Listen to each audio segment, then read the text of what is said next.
Now, complete coverage of runoff election day. It is your voice, your vote. We are looking at the races for Texas House District 77 and U.S. congressional race for District 23, as well as the Democratic nominee for the district attorney race. But first, we want to begin with the runoff for the Democratic race for El Paso County Sheriff.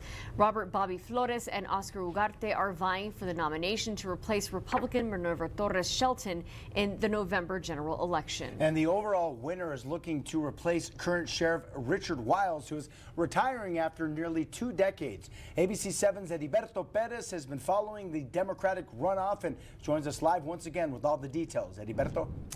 Good evening, Paul. Stephanie, the El Paso County Sheriff's Office has a current budget of over $140 million. Each Democratic candidate has his own vision on how those resources can be used to improve the quality of life in the community. Oscar Ugarte has continuously said he would like to start a civilian social services unit aimed at addressing pressing social issues. Bobby Flores has said law enforcement resources needs to be focused on public safety because that's what taxpayers expect.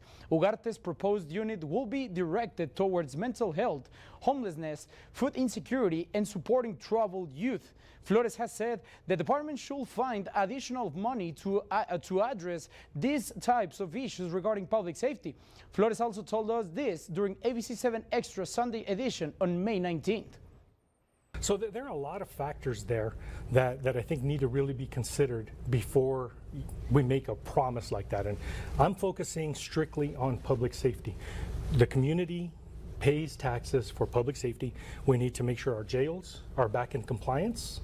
We need to make sure that our public safety is adequate for our citizens and our community. And as long as we stay within our mission statement, we're going to be fine. Let's talk for a minute. And guys, on ABC 7 at 5 and 6, we heard from Bobby Flores as he participated in ABC 7 Extra, I should say, last week. ABC 7 invited Oscar Ugarte to participate in that forum, but he declined our request. And again, the winner of tonight's election between Flores and Ugarte will become the Democratic nomination for El Paso County Sheriff. Whoever wins this will face off against lone Republican candidate Minerva Torres Shelton. I'll be at Ugarte's and Flores' watch parties tonight, and I will have more updates on this election on ABC 7 at 10. Paul?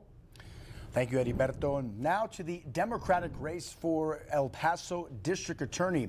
The 2 Democratic candidates in the runoff for District Attorney are Alma Trejo and James Montoya. The Democratic winner will be facing off against incumbent Republican candidate Bill Hicks in the November 5th general election. Texas Governor Greg Abbott appointed Hicks to the position in December of 2022 after the previous DA, Ivan Rosales, resigned. Hicks did not have any opponents from his party, meaning he is unopposed and on the November ballot.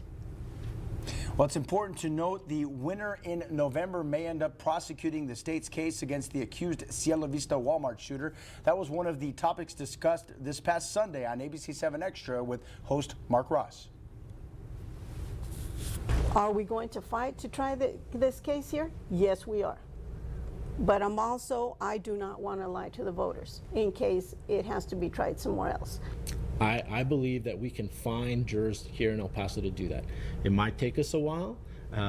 You know, I know in very high profile capital cases like this and in other jurisdictions, they regularly call in 1,000, 1,500, 2,000 potential jurors. And if that's something that we have to do here, we're willing to do that. All voting sites will be open until 7 p.m. Coming up on ABC 7 at 10, we will continue to bring you complete coverage and the winner of the race. And you can also vote today for who you want to represent District 77 in the State House. The district covers parts of West and Central El Paso and also the Lower Valley. The race is between Norma Chavez and Vince Perez.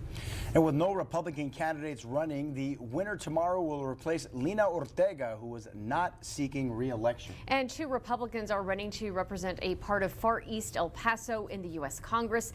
Incumbent Tony Gonzalez is facing off against Brandon Herrera in the race for Congressional District 23, which stretches all the way to San Antonio.